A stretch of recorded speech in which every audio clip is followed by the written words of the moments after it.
오늘은 제가 앞쪽에 제가 이게 동환지 어른들을 위한 동환지 모르지만 이 얘기를 하나 하려고 합니다. 그리고 우리 어린이들이 다음에 잘 들었나 하는 것을 보려고 목사님이 상을 하나 가지고 왔어요. 무슨 상인가 하면 여기 무슨 상이냐 하면 이게 팽인데 지난번에 멕시코 갔을 때 우리 어린이들 선물 주려고 제가 사온 겁니다. 그래서 아직 상표도 있어요. 네. 그래서 다 저 얘기하고 난 뒤에 이게 무슨 얘기일까 하는 걸 한번 물어보겠습니다. 제가 한번 제목이 로봇의 기원하는 그런 얘기입니다. 로봇가 뭔지 알죠? 오케이. 로봇의 기원하는 그런 제목인데 이게 여러분들이 잘 알아들을 수 있을지는 모르겠는데 참 잘 들어보세요. 내가 읽겠습니다. 목사님이 책만 쓰고 뭐 논문만 쓰는 게 아니에요. 이런 희한한 얘기도 쓴다 하는 걸 아는 게 필요해요.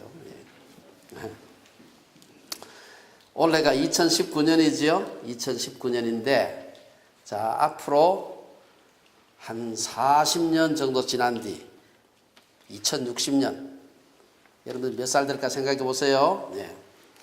2060년 9월 24일 금요일 저녁, 금요일 맞아요. 제가 일부러 만년 달리까 찾아봤어요. 네. 금요일 저녁 6시 30분 이란이라는 나라 아시죠? 이란은 핵탄두를 실은 최초의 미사일을 예루살렘을 향해 발사함으로 20세기 중엽 핵무기가 개발된 이래 인류가 그토록 무서워하던 3차 세계대전이 시작되었다.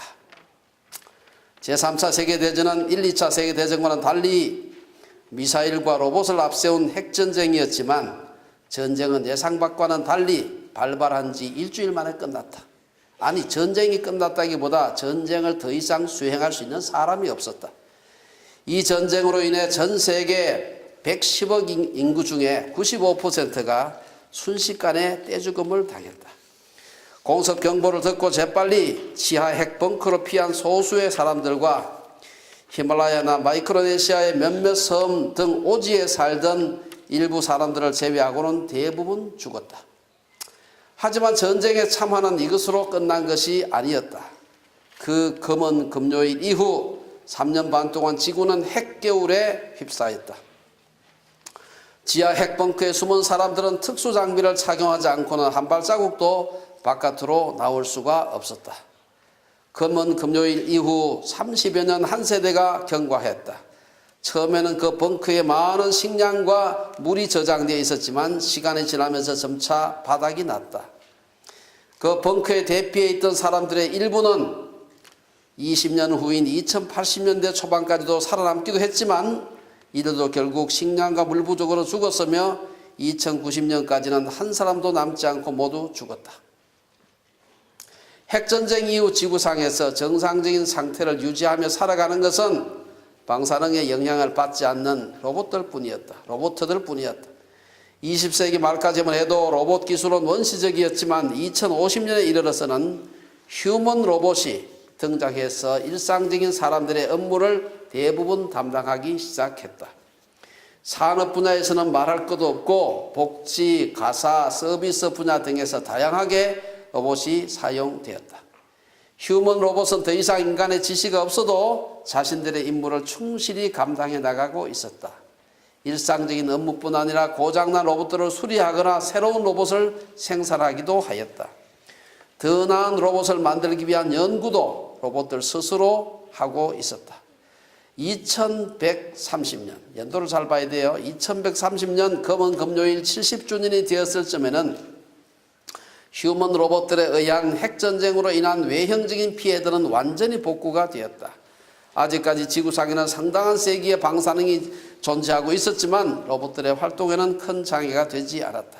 도시는 다시 돌아가기 시작했고 라디오와 텔레비전 방송은 물론 각종 통신망도 복구되었다. 운송체계도 완전히 복구되었다. 지하철도 소통이 되었고 도로에는 수많은 자동차들이 돌아다니고 있었지만 이전보다 훨씬 더 널찍널찍하게 건설된 도로 덕분에 교통체증 같은 것은 찾아볼 수 없었다. 자율주행차가 발달하여 목적지를 컴퓨터에 입력시키기만 하면 자동차는 최단 거리를 찾아 스스로 운전하여 목적지까지 안전하게 데려다 주었다. 단지 세상의 주인이 사람으로부터 로봇으로 바뀌었다는 것을 제외하고는 모든 지구상의 도시들은 2060년 이전과 별로 다를 바가 없는 듯이 보였다. 사회의 대부분의 기능은 오히려 과거 인간이 만들었던 사회보다 더 완벽하고 부드럽게 돌아가고 있었다. 각급 학교에서는 선생 로봇들이 학생 로봇들을 가르치고 있었다. 로봇들을 만들 때 필요에 따라 기능과 크기를 정하여 생산했기 때문에 생산된 로봇들이 적재적소에 배치되기 전에 학습 경험을 축적시키는 곳이 학교였다. 하지만 과거를 반성할 수 있는 로봇들의 등장과 더불어 로봇 사회에서 등장한 새로운 이슈가 있었다. 그것은 곧 로봇 자신들의 기원에 관한 의문이었다. 그들의 할아버지 할머니 로봇 시대에는 로봇의 CPU의 과거에 대한 반성 능력이 없었기 때문에 기원에 관한 심각한 의문이 제기되지를 않았다. 그러나 이제는 로봇들의 사회에서도 자신들의 과거 나아가서 자신들의 기원에 관한 문제가 매우 중요한 문제로 대두되게 되었다. 그러나 과거에 대한 로봇의 지식은 핵전쟁 이전으로 거슬러 올라갈 수가 없었다. 로봇의 기억장치에 저장된 정보만으로 최초 로봇들의 기원에 관한 정보를 얻는 것은 원천적인 한계에 부딪힐 수밖에 없었다. 다양한 연구 방법을 시도해 본 끝에 학자 로봇들은 폐기된 초기 로봇들의 몸체를 분석해 보면 그래도 로봇들이 어디서 왔을까 일말의 단서를 찾을 수 있지 않을까 생각했다. 연구의 기본 아이디어는 매우 간단했다. 로봇의 몸체를 구성하고 있는 각종 정밀 부품들의 구성 원소들을 분석하고 그 원소들이 어디서 왔는지를 찾는 것이었다. 다른 뾰족한 방법이 없었기 때문에 오리진 프로젝트라고 이름 붙인 이 연구 계획은 곧 국제적인 지지를 받게 되었다. 이 프로젝트에는 세계 각국에서 가장 높은 지능과 학습 경험을 가졌다고 자랑하는 1,800여 명의 학자 로봇들이 대거 참여하였다. 오리진 프로젝트는 로봇들의 몸체 분석으로부터 시작되었다. 사실 로봇의 몸체를 분석하는 연구는 크게 어렵지 않게 진행되었다. 오래전에 폐기된 초기 휴먼 로봇들의 잔해도 많이 남아있었기 때문에 몸체 구성 성분의 시대적 변화를 살펴보는 것도 순조롭게 진행되었다. 우선 몸체들을 이루는 스테인리스 계통의 특수강들은 철이나 크롬이나 니켈 등의 합금으로 이루어져 있었다. 수많은 집적 회로를 담고 있는 CPU 칩의 주성분은 실리콘이나 다른 반도체로 이루어져 있었다. 슈퍼컴퓨터의 CPU에 사용된 칩은 세라믹 원소들을 포함하는 고온 초전도체들이었다. 합금들 속에는 철, 구리, 금, 은을 비롯한 각종 광물질 원소들이 다양하게 확인이 되었다.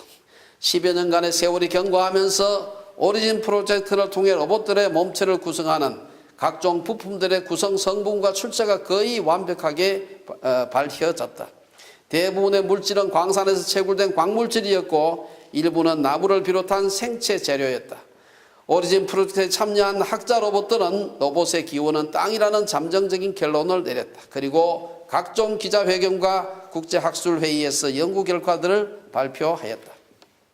로봇의 구성 성분과 성분들의 출처에 대한 1차 연구는 일단락되었지만 여전히 최초의 로봇은 어떻게 만들어졌을까라는 근원적인 의문은 해결되지 못하고 있었다. 최초의 로봇 몸체를 구성하는 원소들이 대부분 자연계에 존재하거나 존재하는 물질들의 합성으로 된 것임은 분명하지만 문제는 자연계에 존재하는 상태로는 로봇 제작에 사용할 수 없었기 때문이었다. 또한 원소들을 정제한다면 누가 처음으로 정제된 원소들로 로봇 부품을 만들었을까? 부품이 만들어졌다고 해도 누가 최초로 이 복잡한 로봇의 설계를 했는지, 로봇이 설계가 저절로 되었다고 해도 누가 이 설계도를 따라 수많은 부품들을 조립했는지, 모든 부품들은 로봇의 내구성을 높이고 최적을 최소화하기 위해 공간적으로 기가 막히게 배치되어 있는데 도대체 누가 혹은 무엇이 이렇게 했을까? 이러한 의문은 처음에는 오리진 프로젝트에 참여한 일부 진보적인 학자 로봇들의 이론으로 설명이 되는 듯 했다. 그들은 이 모든 과정이 자연적인 확률 과정으로 일어날 수 있다는 주장을 했다. 이들이 제시한 가설의 가장 큰 특징은 아무리 복잡하고 정교한 과정이라도 충분한 시간만 주어지면 자연계에서 저절로 일어날 수 있다는 것이었다. 그래서 학계에서는 이 이론을 가리켜 저절로 이론이라고 부르기 시작했다. 그리고 이 이론을 지지하는 사람들을 저절로 이론 학자들이라고 불렀다. 하지만 소수의 또 다른 저명한 학자 로봇들은 로봇의 정교함과 로봇을 만드는 과정의 복잡성을 생각할 때 그 모든 과정이 자연에서 저절로 일어난다는 주장은 터무니없다고 반박했다. 실제로 초고속 슈퍼컴퓨터를 통해 다양한 시뮬레이션을 해보니까 외부적인 지혜의 개입이 없이는 순수한 랜덤 프로세스만으로는 로봇이 저절로 조립될 확률은 거의 제로라는 사실이 누차 확인되었다. 저절로 이론이 갖는 여러 가지 문제점이 속속 드러나자 일부 학자 로봇들은 최초의 로봇이 다른 별로부터 지구로 이동해 왔을지도 모른다는 이론을 제기하기도 했다. 하지만 이러한 외계 기원설은 다른 별에서는 로봇이 어떻게 만들어졌는지에 대한 새로운 의문이 생기기 때문에 많은 학자 로봇들의 주목을 끌지 못했다. 이러한 가운데 일부 진지한 학자 로봇들은 최초의 로봇은 로봇이 아닌 다른 어떤 지능적인 존재가 설계해서 만들었을지도 모른다고 가정하고 그 가상적인 존재를 뭐라고 명명했겠어요? 사람이라고 명명했다. 실제로 그들은 과거의 고도 과학 문명의 흔적과 더불어 발굴되는 사람의 유해들을 증거로 제시하였으며 심지어 구형이긴 하지만 구닥다리 로봇 CPU 제작에 사용된 반도체 공장과 로봇 조립 공장으로 추정되는 유적지도 곳곳에서 발굴하였다. 그러나 저절로 이론 지지자들은 결코 물러서지 않았다. 그들은 현재 눈에 보이지 않는 사람이라는 존재를 어떻게 받아들일 수 있느냐고 반박했다. 로봇이 아닌 다른 존재가 최초의 로봇을 설계하여 만들었다는 설계 이론에 대해서는 과학적인 이유보다는 감정적인 반대가 만만치 않았다. 다른 존재가 최초의 로봇들을 만들었다고 하는 주장은 로봇 사회 전체의 자존심을 상하게 하는 이론이라고 반발했다. 우연과 오랜 시간은 좋지만 사람이라는 존재는 도저히 받아들일 수가 없었다. 수많은 학술회의를 거치면서 저절로 이론의 지지자들은 점점 늘어갔다. 이것은 증거가 많아서가 아니라 사람이라는 설계자의 존재를 받아들일 수 없었기 때문이었다. 그리고 일단 저절로 이론이 다수의 지지를 받게 되자 많은 젊은 과학자 로봇들은 학계에서 매장당하는 것이 두려워서 혹은 직장을 얻기 위해 어쩔 수 없이 저절로 이론을 지지하기도 했다. 처음에는 가설이나 이론으로 가르치던 저절로 이론이었지만 시간이 지나면서 일부에서는 지구가 둥근 듯이 사실이듯이 로봇이 땅으로부터 저절로 생긴 것이 사실이다 라는 주장까지 서슴지 않았다. 몇몇 저절로 이론 주장자들은 아예 매 시간마다 학생들을 가르칠 때마다 전능하사 천지를 만드신 우연과 오랜 시간을 내가 믿사오며 라는 신앙 고백을 한 후 강의를 시작하기도 했다. 그들은 로봇은 저절로 존재하게 되었으니 이제는 사람이라는 존재가 최초의 로봇을 설계하여 만들었다는 엉터리 과학자들의 말에 절대 속아서는 안 된다는 주의도 단단히 주었다. 이 얘기가 끝입니다. 이 얘기는 제가 하나 우리 학생들한테 물어보고 싶어. 알아들었는지 모르지만 요건 4학년 이상 학생만 대답을 하는 겁니다. 그 사람은 팽이가 상이에요. 여기서 저절로 이론이라고 하는 사람은 누굴까? 한번 손 들고 대답해봐. 누굴까? 오케이. 예. 대답해봐. 찰스 다윈. 이 아주 정확하지는 맞아요. 정답은 이 세상에서 모든 생명체가 사람이 저절로 되었다고 주장하는 진화론 자들입니다. 오케이. 근데 이 팽이를 잘 돌릴 수 있을까 모르겠다. 앞으로, 아이고. 앞으로 나와보세요. 예.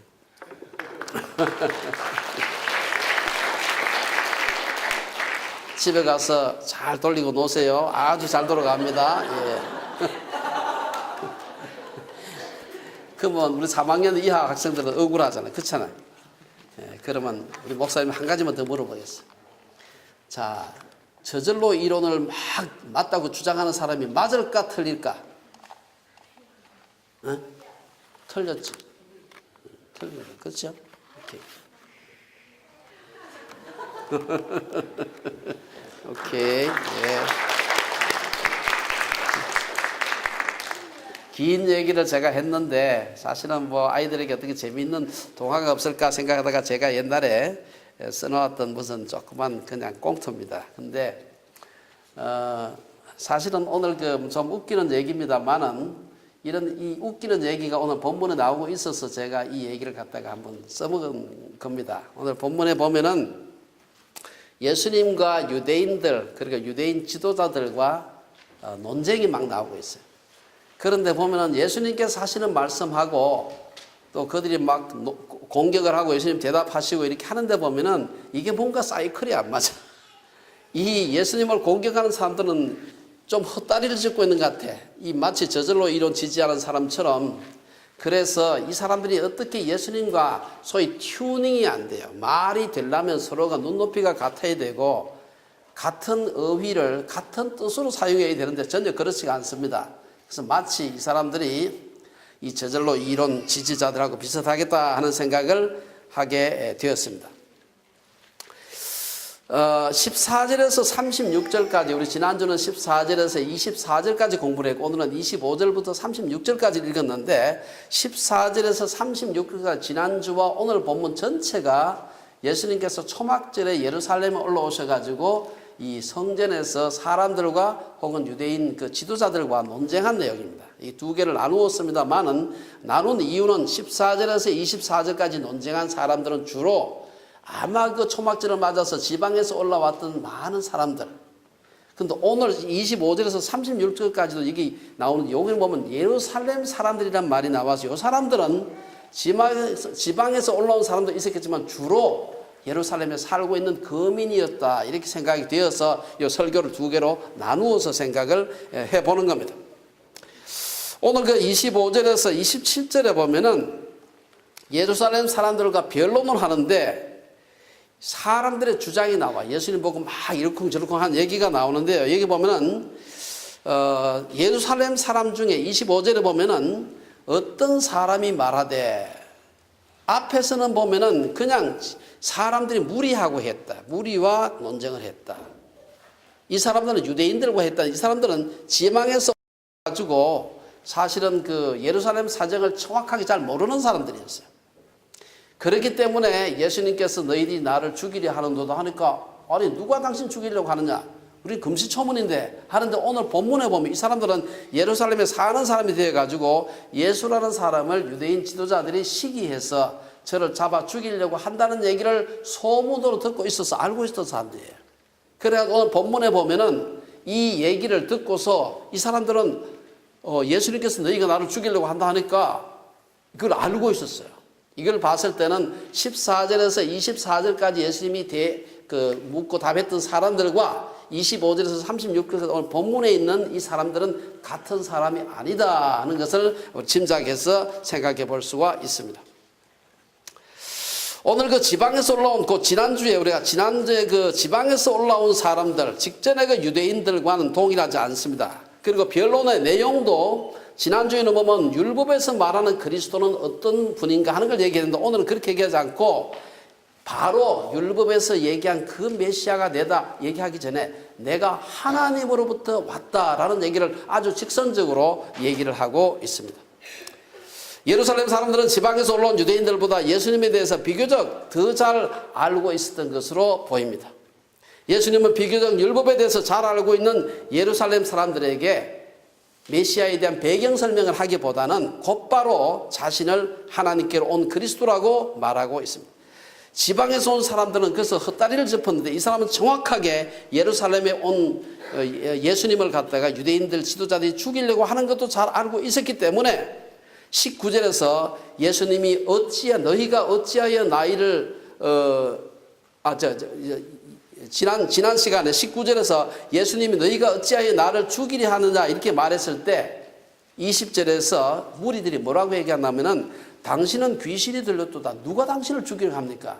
실제로 음모가 진행되고 있었지만 이 먼데 지방에서 올라온 사람들은 예수님을 죽이려고 하는 음모가 진행되고 있었다는 걸 전혀 모르고 있는 사람들이에요. 하지만 예루살렘 사람들은 달랐습니다. 그들은 이미 유대인 당국자들, 즉 제사장, 바리새인, 서기관들이 예수님을 죽이려고 하는 소문을 듣고 있었습니다. 그래서 25절에서 이는 그들이, 유대인 당국자들이 죽이고자 하는 그 사람이 아니냐라고 반문을 했던 것입니다. 그렇게 죽이려고 찾았던 예수님이 지금 성전에 와서 많은 사람이 모인 데서, 그것도 초막절, 지금 많은 사람이 초막절 행사 때문에 예루살렘에 와서 성전에 올라와 있는데 공개적으로 설교를 하고 있는데 왜 저 사람 잡지 않고 가만 놔두느냐 이렇게 질문하는 겁니다. 거기 보면은 25절에 이는 그들이 죽이고자 하는 그 사람이 아니냐, 근데 그가 와서 공개적인 설교를 하고 있는데 그 다음 이어서 26절에 보면 보라 드러나게 말하되 그들이 아무 말도 아니하는도다. 이상하다. 잡으려고 그렇게 난리 쳤는데 왜 안 잡을까? 저렇게 사람들 많은 데서 지금 설교하고 있는데 그러면서 그 참 이상하다. 혹시 이어서 당국자들도 교권자들, 유대인 지도자들입니다. 이 당국자들도 이 사람을 혹시 그리스도로 정말로 받아들인 게 아니냐라고 무리들이 지금 수군거리는 얘기를 하는 겁니다. 27절에서 당국자들은 예수님이 누군지 몰라도 예루살렘 사람들은 그러나 우리는 이 사람이 누군지 어디서 왔는지 아노라. 당국자들은 뭐 그리스도라고 생각할지 모르지만 예루살렘 사람들 자신들은 봤을 때 저 사람은 메시아가 아니야. 근데 우리는 안다. 자기들이 그 지도자들, 이 서기관들보다 자기가 더 잘한다. 이 예루살렘 사람들이 그렇게 지금 얘기를 하는 겁니다. 지도자들은 예수를 그리스도라고 생각했을지 모르지만 자신들이 보기에는 예수는 그리스도가 아닌 것이 분명하다. 구약 어디를 생각하면서 이들이 이런 얘기를 했는지 모릅니다. 제가 찾아보니까 없는데 이 사람들이 이 메시아가 올 때는 어디서 오는지 모르게 갑자기 올 것이다 라고 생각했던 것 같습니다. 이게 보면 아마 중간기에 어떤 무슨 문서 중에 뭐 그런 얘기가 나온다는 말도 있다 그래요. 그런데 이 예수라는 사람은 자기가 잘 아는 사람이에요. 예루살렘에서 있는 사람들이 그 사람은 고향이 갈릴리 지방이고 나사렛에서 고향이라고 생각했고 그 부모도 마리아와 요셉이라 알고 있었고 그 형제들도 우리가 다 들어서 알고 있다. 요새 말하면 이미 예수님을 보고서 신상 털기를 다 한 거예요. 다 알고 있는데 메시아가 온다면 갑자기 확 온다고 들었는데 저 사람은 우리가 그 배경을 다 알고 있는 것으로 봐서 이 사람은 메시아가 아니다 라고 얘기를 한 겁니다. 여기에 대해서 예수님께서 28절에서 29절에 보면 답변을 하는 걸 볼 수가 있습니다. 사람들이 예수님의 육신적 기원에 대해서 알기 때문에 저 사람은 메시아가 아니다 라고 얘기했는데 여기에 대해서 28절에서 예수님은 자신은 스스로 온 것이 아니니라 라고 말씀하십니다. 이어서 예수님은 자신을 보내신 이는 참되시니 너희는 그를 알지 못한다. 결국은 나를 보내신 이를 너희가 알지 못하니 당연히 나를 모르는 게 당연하다. 내가 그리스도인지 너희가 모르는 게 당연하다 라고 예수님을 그들이 모른다는 말을 둘러서 지금 말을 하는 것입니다. 29절에서 예수님은 예루살렘 사람들과는 달리 나는 아노니 예루살렘 사람들은 내가 누군지 모르지만 나는 아는데 이는 내가 그에게서 낳고 그가 나를 보내셨습니다. 예수님은 자기가 누군지 안다는 것입니다.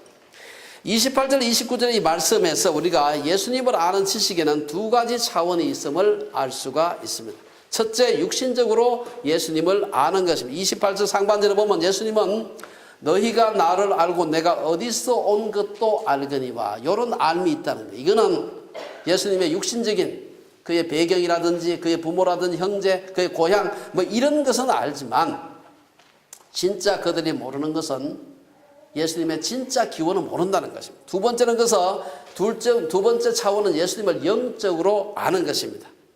예수님에게는 예루살렘 사람들이 알지 못하는 그런 면이 있었습니다. 28절 하반절에 보면 내가 스스로 온 것이 아니니라 나를 보내신 이는 참되시니 너희는 그를 알지 못하나 라고 말씀하셨습니다. 자기가 온 이유와 자기가 온 자기의 근거에 대해서 말씀하시면서 자신은 스스로 온 것이 아니라 진리이자 참이신 하나님으로부터 왔다.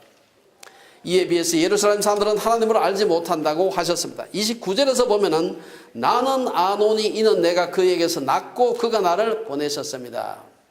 예수님은 하나님을 누구보다 잘 아는 분인데 왜냐하면 예수님이 하나님으로부터 왔기 때문에. 우리 어린이들 한번 앞에 보세요. 여러분들 잘 아는 사람이 누굴까? 우리 어린이들 잘 아는 사람. 제일 잘하는 사람. 친구가 잘할까? 누가 잘할까?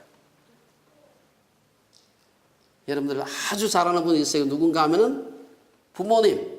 그렇죠? 왜? 여러분들이 부모님한테서 태어났기 때문에. 그래서 부모님이 여러분들을 굉장히 잘 아는 겁니다. 그렇죠? 예수님은 하나님으로부터 보내심을 받아서 왔기 때문에 예수님도 하나님을 잘 알고 하나님도 예수님을 잘 아는 겁니다. 아시겠어요? 그래서 예수님께서 이게 사람들이 예루살렘에 오니까 막 자기들이 예수님에 대해서 다 알고 있는 것처럼 막 떠드는데 니들이 내 고향을 알고 형제를 알고 우리 부모님은 육신의 부모님은 알지만 니들이 우리를 아는 게 아니야. 나는 하나님께서 봤다. 근데 보니까 나는 하나님을 잘 아는데 너희들이 나를 모르는 거 보니까 하나님도 모르는 거야. 그 얘기를 하는 겁니다. 자, 30절에서 32절에 보면 이제 세 번째로 예수님의 때에 대한 얘기가 나옵니다. 이게 보면은 유대인 교권자들을 중심으로 한 반대 사람들이, 반대 세력들이 예수님을 잡고자 했습니다. 30절 상반절에 보면은 그들이 예수를 잡고자 하나 손을 대는 자가 없으니, 그리고 그 이유가 뭐냐? 30절 하반절에 보면 이는 그의 때가 아직 이르지 아니하였음이라. 이 말씀은 우리에게 굉장히 중요한 두 가지를 말해주고 있습니다. 첫째는 이 글을 기록했던 요한이 인간의 관점이 아니라 하나님의 관점에서 설명하고 있다는 사실입니다. 요한은 반대자들이 예수님을 잡지 않은 것이 아니라 예수님의 때가 되지 않았기 때문에 못 잡았다는 겁니다. 어떤 사건을 환경적 관점, 사람의 관점이 아니라 하나님의 관점에서 보는 것, 저는 그게 기독교 세계관이 아닌가 생각을 합니다.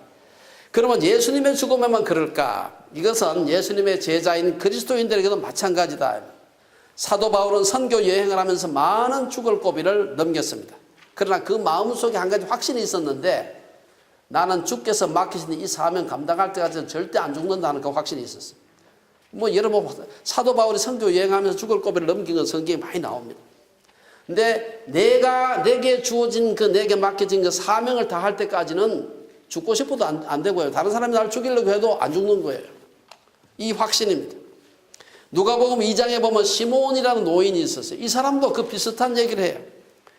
우리가 누가복음 2장에 보면은 그가 주의 그리스도를 보기 전에는 죽지 아니하리라 하는 성령의 지시를 받았다. 나이가 아마 굉장히 많았던 분 같아요. 얼마나 됐는지 잘 모르겠지만, 그런데 그렇게 메시아를 기다리고 오랫동안 참 그리스도가 언제 오시나 어디로 오시나 지금 기다리고 있었는데 나이는 점점 들어가고 곧 죽을 것 같은데, 그럼에도 그 마음속에 성령께서 네가 그리스도를 보기 전에는 절대 죽지 않을 것이다.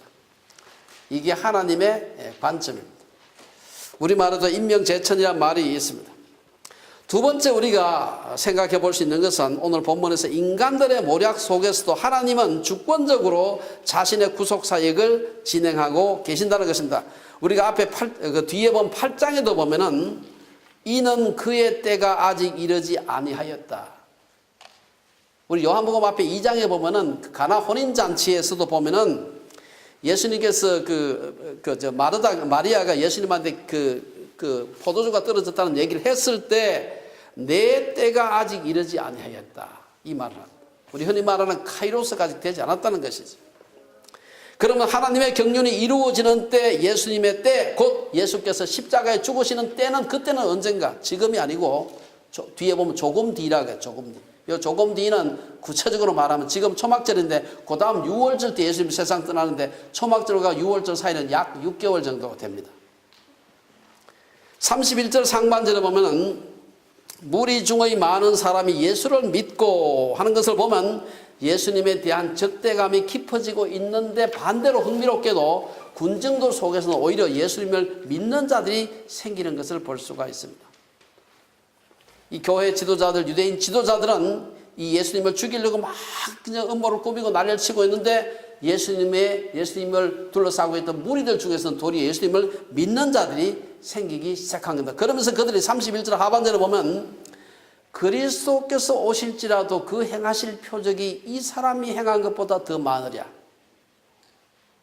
여러분 이게 참 중요한 얘기인데요. 31절에 보면은 많은 성경 지식을 알고 있고 지적으로 똑똑한 교권자들보다도 무지한 군중들이 오히려 더 진리에 가까이 간 것을 볼 수가 있습니다. 하지만 군중들은 교권자들을 두려워해서 드러나게 예수님이 그리스도라는 것을 얘기하지 못합니다. 수군거릴 뿐입니다. 32절에 보면 예수에 대하여 무리가 수군거리는 것, 이런 말이 나와요. 수군거리는 것. 이 수군거리는 것은 바로 앞에서 아니 메시아가 그리스도하고 온들 이보다 더 기적을 많이 행할 수 있을까? 이 말을 하는데 이게 교권자들 귀에 들어가면 문제가 생길 수 있으니까 수군거리는 겁니다. 드러나긴 얘기를 못하지만 자기들이 수군수군 그리스도가 맞을지도 몰라. 온다 한들 그리스도가 온다 한들 이보다 더 많은 기적 행하겠어. 이렇게 하는데 교권자들의 귀에는 잘 들리지 않게. 그들은 그리스도를 잡기 위해서 자기들의 수하에 있는 성전 경비병들을 이제 보내게 됩니다. 예수님의 변론은 예루살렘 주민들로부터 이제 그때부터 오늘 마지막 끝절까지는 예루살렘 주민들로부터 교권자들에게 향한 걸 볼 수가 있습니다. 33절부터 36절까지는 교권자들과의 변론을 얘기하고 있습니다. 33절에 보면 예수님은 자신을 잡으려고 경비병들을 보낸 교권자들에게 내가 너희와 함께 조금 더 있다가 나를 보내신 이에게로 돌아가겠노라, 그렇게 말씀을 하시는 것입니다. 요한의 관점과 같이 예수님도 철저하게 사람이나 환경적 관점이 아니라 하나님의 관점에서 자신의 죽음을 해석하고 있습니다. 내가 너희와 함께 조금 더 있다가 내가 나를 보내신 이에게로 돌아가겠다. 너희들이 나를 죽일 때 내가 죽는 게 아니고 내가 선택해서 액티브, 능동태입니다. 내가 선택해서 죽고 내가 선택해서 하나님께 나를 부르실 때 내가 그분에게 간다. 여기서 조금 더 있다라면 아까 말씀드린 대로 6개월 더 있다가 하나님께로 돌아간다는 말입니다. 예수님이 이 땅에 계시는 것은 유대인 교권자들의 결정사항이 아니라 하나님의 결정사항이라는 것입니다. 지금 자기가 여기 있는 것도 하나님의 뜻이 아니라, 사람의 뜻이 아니라 하나님의 뜻이라는 것입니다. 예수님의 죽음도 교권자들에 의한 수동태가 아니라 예수님 스스로 하나님께 순종하는 능동태 행위였다는 것입니다. 34절에서 예수님은 하나님의 때가 되면, 내가 십자가에 죽는, 하나님이 오라고 해서 십자가에 죽는 그 때가 되면 너희가 나를 찾아도 만나지 못할 것이요 나 있는 곳에 오지도 못하리라. 도무지 이 교권자들은 이해할 수가 없었습니다. 조금 있다가 예수께서 자기를 보내신 자에게로 돌아간다는 말이나 그때가 되면 너희가 나를 찾아도 만나지 못할 터이요 나 있는데 오지도 못하리라, 이 말이 무슨 말인지 알 수가 없는 것입니다. 앞에서 우리가 그 저절로 이론가들의 어리석음처럼 무슨 얘기로 알아들을 수가 없어요. 35절 36절에 보면 권력자들의 동문서답이 이제 나오고 있습니다. 35절 36절에 보면은 유대인들은 예수님의 그 말을 듣고 유대인 지도자들은 이 사람이 도대체 어디로 가기에 우리가 그를 만나지 못하리요, 헬라인 중에 흩어져 사는 자들에게 가서 헬라인을 가르칠 터인가, 나를 찾아도 만나지 못할 터이요 나 있는 곳에 오지도 못하리라 한 이 말이 무슨 말이냐. 유대인들은 예수님이 외국으로 가는 것인가, 왜냐 자기 있는데 못 온다고 하니까 바로 옆 동네 가는 건 아닌 게 분명한 것 같아요. 그렇죠? 옆 동네 가면 자기들도 갈 수 있는데 굉장히 멀리 가니까 너희가 나 있는 곳에 오지 못한다 하니까 이분이 굉장히 멀리 가나 보다. 그러면은 아마 이 팔레스타인 땅이 아니고 저대 그 헬라 지방 어디 저 먼 데 가가지고 그거 가면은 이미 유대인 그 디아스포라들이 많이 있는데 유대인 디아스포라들 거기 가서 그 동네에 있는 헬라 사람들을 가르치러 가는가? 그렇게 얘기를 한 것입니다. 여기서 흩어져 사는 자들, 이게 정확하게 헬라 말로는 디아스포라 하는 거. 디아스포라. 오늘 우리도 다 이게 한국인 디아스포라들이잖아요. 우리가 지금 남은 나라에 와서 살고 있잖아요. 유대인 바깥에 살고 있는 유대인들을 가리켜서 디아스포라라.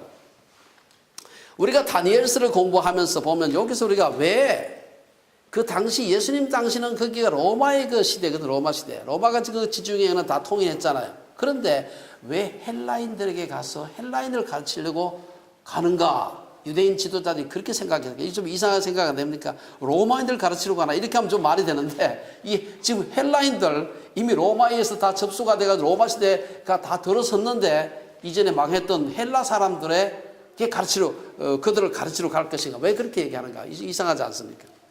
우리 약간의, 지난번에 그 다니엘서 공부하면서 얘기를 했습니다만, 약간의 그 배경을 아는 게 필요합니다. 여러분 아시다시피 유대인들이 구약의 그 역사를 보면은 유대인들이 그 강대국의 틈바구니 속에서 주전 722년에 이제 북쪽 이스라엘이 망하지 않습니까? 아시리아한테 망하죠. 6년에 바벨론한테 망합니다. 지난번에 그 다니엘서 공부하면서 다 얘기했습니다. 그러면서 나라가 망하게 되면 백성들이 흩어지게 됩니다. 일부는 소수는 남아있지만 많은 사람들이 흩어지게 됩니다. 이 흩어진 사람들이 지중해 연안에 곳곳에 가서 소위 오늘날 우리가 말하는 디아스포라를 형성하게 됩니다.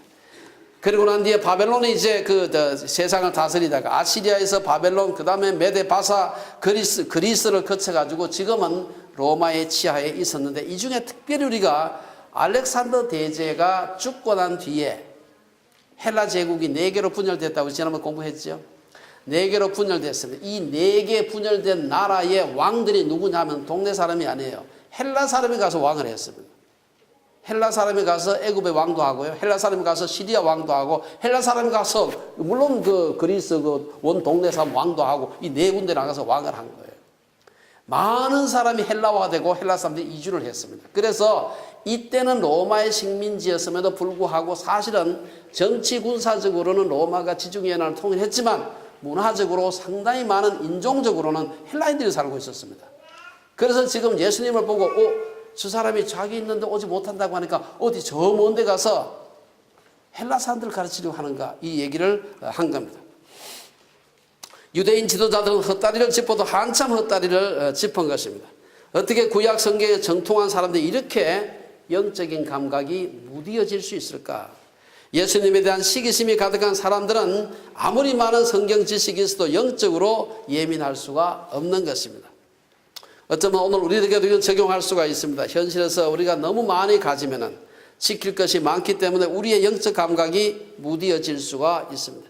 유대인 지도자들의 대답을 하는 걸 보면은 하나님의 은혜가 아니면 우리가 예수님을 알 수가 없구나 하는 것을 다시 한번 알게 됩니다. 그분들이 사실 구약 성경을 얼마나 잘 알았겠습니까? 구약 성경은 예수님에 대한 예언으로, 그리스도에 대한 예언으로 우리가 되어 있다 그렇게 알고 있는데, 그 성경을 잘 알았는데도 불구하고 그 실체가, 예언의 실체가 앞에 있는데도 알아보지 못했던 것입니다. 결론적으로 오늘 사람들은 예수님이 지금 이곳에 오셔서, 오늘 사람들 예수 안 믿는 사람들에게 전도할 때 가끔 그런 얘기를 하는 사람이 있을 수 있습니다. 예수님이 지금 여기 와서 나한테 직접 설교하시고 그때 하던 그 기적들 막 행하시면 나도 예수 믿지 라고 하는 사람들이 있습니다. 하지만 2000년 전에 이 땅에 오신 예수님을 친히 뵙고 그분의 말씀과 그분의 기적 행하신 걸 본 사람들이 다 예수 믿었느냐? 안 믿었습니다. 오히려 그를 잡아가지고 십자가에 못 박혀 죽였죠. 도리어 당시에 구약 성경을 가장 잘 알았던 사람들이 예수님을 십자가에 못 박았고, 그러는 과정에서 그런 무리는 죄가 없느냐? 여러분 누가복음 23장에 보면 그를 십자가에 못 박으라고 소리쳤던 사람들이 군중들이었습니다. 당시 예루살렘 사람들이나 유대인들은 가까이서 예수님을 친히 만났던 사람들이지만 모두 예수를 믿었던 것은 아니었습니다. 오늘 어쩌면 예수님께서 이 땅에 친히 오시더라도 상황은 비슷하리라고 생각합니다. 오늘 본문은 예수님을 육신적으로 아는 것은 예수님을 모르는 것이라고 말하는 것입니다. 두 가지 지식, 하나는 육적인 지식이, 하나는 영적인 지식입니다.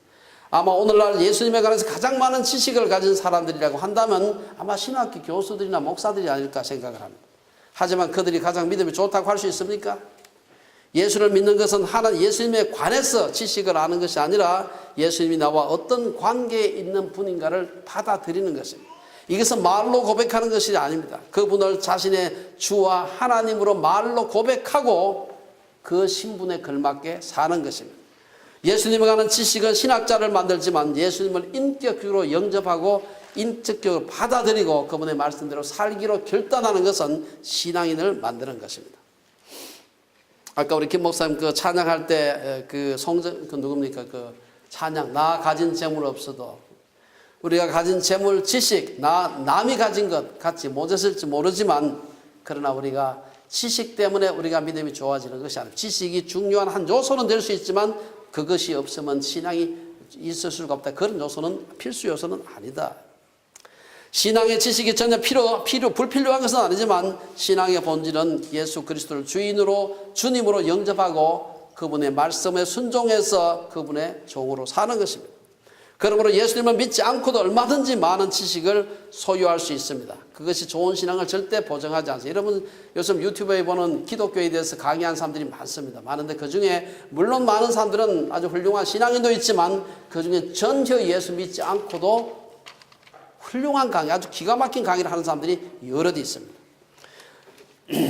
많은 지식이 없어도 훌륭한 신앙인이 될 수가 있다는 것입니다. 물론 많은 지식을 갖고도 훌륭한 신앙을 가진 사람들이 가질 수가 있는 것입니다. 오늘 본문을 생각하면서 예수님을 친히 보고 그분의 기적을 행하는 걸 눈에 보고 그분의 설교를 들은 그 사람들이 예수님의 껍데기만, 그분의 그 신상털기만, 그분의 육신적인 배경만 그들이 알았고 예수님이 누군지 몰랐던 것을 생각하면서 예수님에 관한 바른 지식을 가지고 바른 신앙인이 되기로 결단하는 우리 주빌리 식구들 되시기를 주의 이름으로 축원합니다.